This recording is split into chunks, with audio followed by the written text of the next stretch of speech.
بھٹکے ہوں کو راستہ اللہ نے دیا، بھیجے ہماری رہنمائی کو یہ انبیاء۔ صلو علی الحبیب صلی اللہ تعالی علی محمد صلی اللہ تعالی علیہ وسلم۔ ہاں تو بچوں پہلے تو یہ بتاؤ کہ کل ہم نے واقعہ کہاں پر چھوڑا تھا؟ حضرت موسیٰ علیہ السلام پیدا ابھی نہیں ہوئے تھے، اور ابھی مطلب آپ بتا رہے تھے کس طریقے سے۔ ہاں، حضرت موسیٰ علیہ السلام کی والدہ پریشان تھی کہ اگر میرے گھر پر بیٹے کی ولادت ہوگی تو پھر میرے بچے کی کیسے حفاظت ہوگی؟ اگر بیٹا پیدا ہوا تو یہ تو فرعون کے ظالم جتنے بھی کوتوال ہیں، جتنے سپاہی ہیں، وہ تو آئیں گے اور میرے بیٹے کو قتل کر دیں گے۔ آپ بڑی پریشان تھی۔ انہی خطرناک حالات میں اللہ کی کرنی ایسی ہوئی کہ حضرت موسیٰ علیہ السلام پیدا ہوتے ہیں، اور جب حضرت موسیٰ علیہ السلام پیدا ہوتے ہیں نا تو آپ کی والدہ اور زیادہ خوف زدہ ہو جاتی ہیں کہ کہیں ایسا نہ ہو کہ یہ جو دائی ہے، دائی مینس ڈاکٹر جو ہے نا، وہ جا کر اس بچے کو قتل کر دے، چونکہ اس ٹائم کے جو ڈاکٹرز تھے وہی جب بچہ پیدا ہوتا تھا تو وہ اس کو قتل کر دیا کرتے تھے اور لے جا کر سپاہیوں کو اس کا پروف دیا کرتے تھے کہ یہ ہم نے بچے کو قتل کر دیا۔ آپ کی والدہ بڑی پریشان تھی، لیکن حضرت موسیٰ علیہ السلام کے چہرے پر اللہ تبارک و تعالیٰ نے ایسی محبت اور ایسی کشش ڈالی تھی کہ جو ان کو دیکھتا تھا گویا دیکھتا ہی رہ جاتا تھا اور ان سے محبت ہو جایا کرتی تھی۔ لہٰذا اب جب ڈاکٹر نے دیکھا نا کہ حضرت موسیٰ علیہ السلام اتنے خوبصورت چاند سا بچہ، اس کو کیسے میں اپنے ہاتھوں سے قتل کر دوں، تو آپ کی والدہ کو کہنے لگی کہ یہ سامنے جو بکری کا بچہ کھڑا ہوا ہے، اگر آپ مجھے اجازت دو تو میں اس بکری کے بچے کو ذبح کر دوں اور اس کے گوشت بنا کر ایک پتیلے میں ڈال کر، ایک ہانڈی میں ڈال کر میں باہر پولیس والوں کو دے دوں، کوتوالوں کو دے دوں اور اسے کہہ دوں کہ میں نے بچے کو مار دیا۔ اگر ان لوگوں کو پتا چلا یہ تو پھر بچے کو قتل کر دیں گے۔ حضرت موسیٰ علیہ السلام کی والدہ خوش ہو گئی، چونکہ وہ تو چاہتی یہی تھی کہ میرے بچے کو کوئی تکلیف نہ ہو، کوئی نقصان نہ پہنچے۔ لہٰذا اس بکری کے بچے کو اس ڈاکٹر نے ذبح کیا اور اس کے چھوٹے چھوٹے پیس بنا کر اس کو ایک ہانڈی میں ڈالا اور وہ پتیلا لے جا کر باہر کھڑے پولیس والوں کو دے دیا کہ جناب لڑکا پیدا ہوا تھا اور ہم نے اس لڑکے کو قتل کر دیا ہے۔ وہ پولیس والے یہ دیکھ کر سن کر چلے گئے۔ اچھا، اب دوسری طرف فرعون کے دربار میں وہ جو نجومی تھے، وہ جو کاہن تھے، وہ دوڑے آئے، بھاگ کر فرعون کے دربار میں پہنچے اور کہنے لگے فرعون بنی اسرائیل میں اس بچے کی پیدائش آج ہو گئی ہے۔ اچھا، فرعون نے جب سنا تو فرعون نے کہا کہ یہ ہو ہی نہیں سکتا، اگر بچہ پیدا ہوا ہے تو میرے جو کوتوال ہے، میرے جو سپاہی ہیں، ان لوگوں نے اسے قتل کر دیا ہوگا۔ تو کہنے لگے کہ نہیں فرعون، وہ بچہ پیدا ہوا ہے اور ابھی بھی زندہ ہے۔ اب فرعون کو بڑا غصہ آیا جناب، اس نے فوراً سے پولیس والوں کو بلوایا اور جو پولیس کا ہیڈ تھا اسے بلوا کر کہنے لگا کہ کیا بنی اسرائیل میں پیدا ہونے والے بچوں کو تم قتل نہیں کر رہے؟ اس کے ہیڈ نے کہا کہ بالکل جناب، ہم تو قتل کر رہے ہیں، ایک بچے کو قتل کیا جا رہا ہے۔ تو کہنے لگا کہ آج بنی اسرائیل میں ایک بچہ پیدا ہوا ہے کہ جس کو تم نے قتل نہیں کیا۔ وہ جو پولیس کا ہیڈ تھا اس نے اپنے نیچے والوں سے، اپنے جو چھوٹے لیول کے پولیس والے تھے جو گلی محلوں میں گھوما کرتے تھے، ان سے کنفرم کیا تو انہوں نے کہا گھر میں بچہ پیدا ہوا تھا اور ہم نے باقاعدہ اس کا گوشت وصول کیا ہے، اس کو قتل کیا ہے۔ لیکن فرعون نے حکم دیا کہ فوراً سے جاؤ اور بنی اسرائیل کے گھروں کی تلاشی لو اور دیکھو کہ کون سا بچہ زندہ بچ گیا ہے۔ اب جناب اس کے جو پولیس والے تھے، وہ جو کوتوال تھے، وہ گلیوں میں، بازاروں میں ان لوگوں نے دن دناتے ہوئے پھرنا شروع کر دیا اور کبھی اس کے گھر، کبھی اس کے گھر، جہاں پر بچے کی پیدائش ہوئی تھی یہ وہاں جا کر دیکھنے لگے کہ کہیں کسی کے گھر میں بچہ تو موجود نہیں ہے۔ اچھا، اب حضرت موسیٰ علیہ السلام کی والدہ کے گھر میں بھی وہ جو پولیس والے تھے، وہ ایک دم سے آپ کے گھر کا دروازہ توڑتے ہوئے گھر کے اندر داخل ہو گئے اور دیکھنے لگے سارے سامان کو، ساری چیزوں کو الٹ پلٹ کر کے دیکھا۔ حضرت موسیٰ علیہ السلام کہیں انہیں نظر نہیں آئے۔ انہوں نے جناب ایک چیز کو اٹھایا، ایک صندوق کو کھولا، ساری چیزوں کو ہٹا کر سب چیزوں کی تلاشی لی، بچہ تو اس گھر میں موجود نہیں ہے۔ اچھا، اب جب ان کی تسلی ہو گئی کہ گھر میں بچہ موجود نہیں ہے، تو یہ لوگ اطمینان کے ساتھ اس گھر سے پورے گھر کی تلاشی لینے کے بعد اس گھر سے واپس لوٹے۔ جب واپس چلے گئے تو حضرت موسیٰ علیہ السلام کی والدہ حیران، پوچھنے لگی، ان کی ایک بیٹی تھی جس کا نام تھا مریم۔ ہاں، حضرت موسیٰ علیہ السلام کی ایک بہن تھی جس کا نام کیا تھا؟ مریم۔ گڑیا نے بالکل صحیح جواب دیا، شاباش۔ اچھا، مریم سے پوچھا کہ اے مریم، یہ موسیٰ کہاں گئے؟ تو اب جو مریم نے جواب دیا نا، آپ کی جو سسٹر نے جواب دیا، وہ نہایت دل دہلا دینے والا جواب تھا۔ انہوں نے کہا کہ جیسے ہی وہ پولیس والے گھر کے اندر داخل ہوئے تھے، گھر کا دروازہ توڑتے ہوئے، تو میں نے موسیٰ کو اٹھا کر جلتے ہوئے تندور کے اندر ڈال دیا تھا۔ اللہ اکبر، کہیں ایسا تو نہیں کہ بچہ جل گیا ہو؟ آپ کی والدہ بڑی پریشان، فوراً سے بھاگ کھڑی ہوئی اور بھاگ کر تندور میں دیکھتی ہیں تو اللہ کی رحمت سے اللہ نے ایسا کرم کیا تھا کہ حضرت موسیٰ علیہ السلام وہ انگاروں کے ساتھ کھیل رہے تھے، آگ کے انگاروں کے ساتھ، آگ کے کوئلوں کے ساتھ۔ جو کول ہوتی ہے نا، کول جو ہوتی ہے، کوئلے جسے کہا جاتا ہے، وہ تندور کے اندر جلائے جاتے تھے۔ تندور پتہ ہے کیا ہوتا ہے؟ جس میں روٹیاں پکاتے ہیں۔ ہاں، شاباش، جس میں، ہاں، آج کے دور میں تو گھروں میں تندور نہیں ہوتے، گاؤں میں، دیہاتوں میں اب بھی تندور ہوا کرتے ہیں، لیکن شہروں میں تندور نہیں ہوتے۔ لیکن پہلے کے لوگ اپنے ہی گھروں میں تندور میں روٹیاں پکایا کرتے تھے، لہٰذا اس وقت کھانا پکانے کا ٹائم تھا، تو آپ کی جو سسٹر تھی اس نے اٹھا کر آپ کو تندور میں ڈال دیا۔ اللہ کی رحمت سے حضرت موسیٰ علیہ السلام اس کوئلوں سے کھیل رہے تھے۔ آپ کی والدہ نے اس بچے کو اس تنور سے باہر نکالا، سینے سے لگایا، اور اب پریشان ہو گئی کہ اس بچے کی کس طریقے سے حفاظت کی جائے۔ اللہ تبارک و تعالیٰ نے آپ کی والدہ کے دل میں ایک بات ڈالی، اور وہ بات یہ تھی کہ آپ اس بچے کو ایک صندوق کے اندر ڈال کر دریائے نیل کے حوالے کر دیں۔ آپ کی والدہ کے دل میں اللہ تبارک و تعالیٰ نے یہ بات ڈالی تو آپ نے ایک بڑھائی کو بلایا۔ بڑھائی پتہ ہے کون ہوتا ہے؟ کارپینٹر۔ جی ہاں، جو میز بناتا ہے، چیئرز بناتا ہے، ٹیبلز بناتا ہے، اور جو لکڑی کا سامان بناتا ہے نا، اسے کہتے ہیں بڑھائی، یعنی کارپینٹر۔ کارپینٹر کو بلوایا، اس کا نام تھا سانوم۔ کیا نام تھا؟ سانوم۔ اس کارپینٹر کا نام کیا تھا؟ سانوم۔ اچھا، جب یہ سارا ماجرا حضرت موسیٰ علیہ السلام کی والدہ نے اس سانوم کارپینٹر کو بتایا تو اس نے کہا ٹھیک ہے جناب، میں جاتا ہوں اور سارا سامان لے کر آتا ہوں، لکڑیاں لے کر آتا ہوں، ساری چیزیں وغیرہ لے کر آتا ہوں، اور آپ کو ایک باکس بنا کر دیتا ہوں۔ لیکن جیسے ہی یہ گھر سے باہر نکلا تو شیطان نے آ کر کان میں سرگوشی کی اور اس کے دل میں ایک وسوسہ ڈالا، ایک لالچ ڈالی۔ وسوسہ سمجھتے ہیں؟ لالچ ڈالی اس کے دل میں کہ اگر تو یہ سارا ماجرا جا کر فرعون بادشاہ کو بتا دے تو وہ تجھے بہت سارا مال دے گا، بہت سارا انعام دے گا، اور اس سے تیری زندگی اچھی گزرے گی۔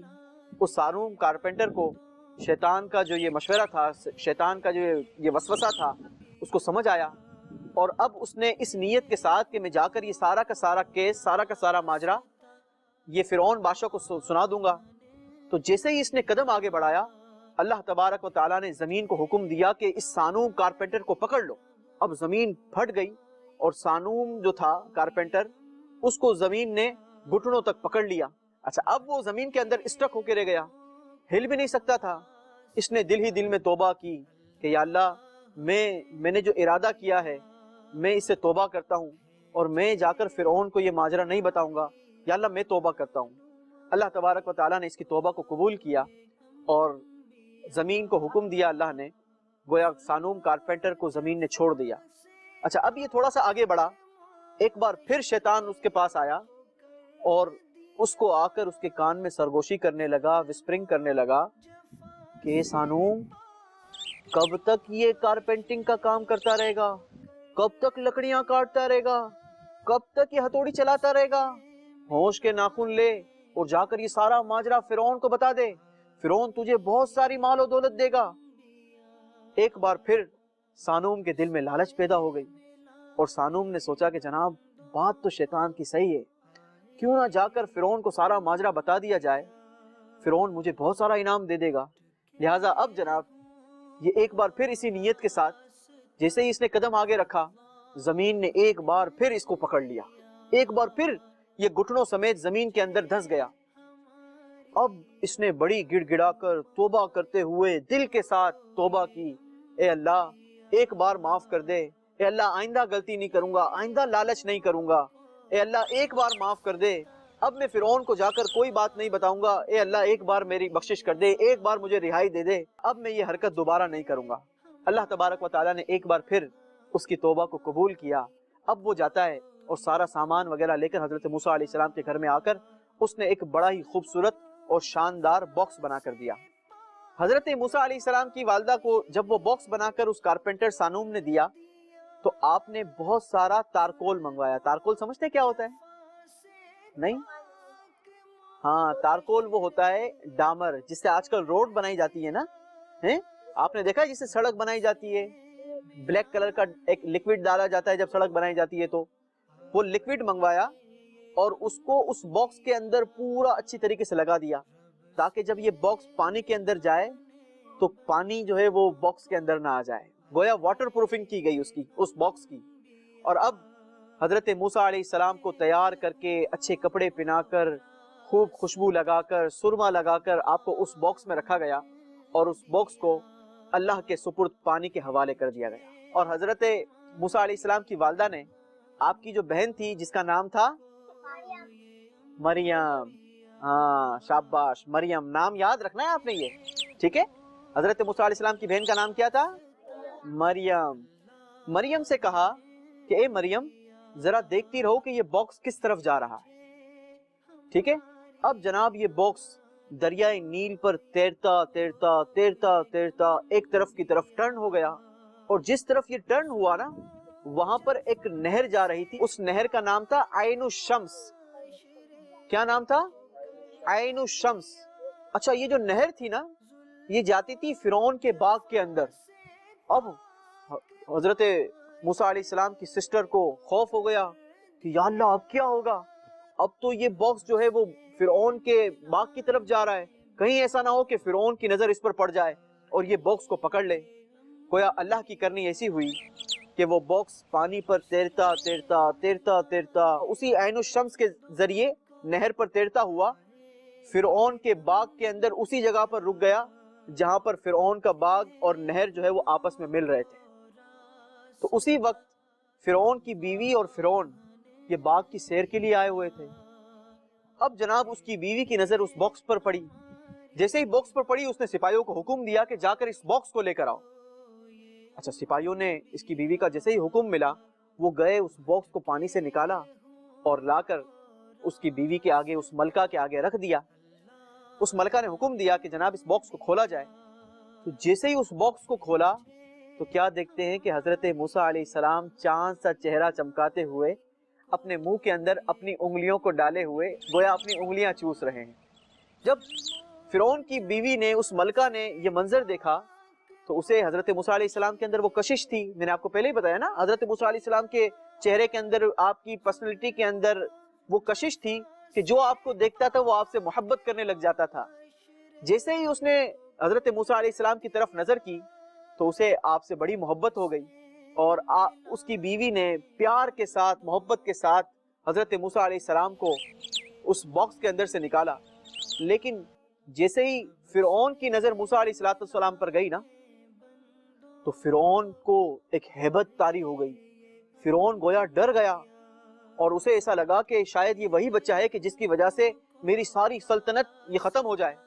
لہٰذا اس نے اپنے سپاہیوں کو حکم دیا، سپاہیوں فوراً سے اس بچے کو قتل کر دو۔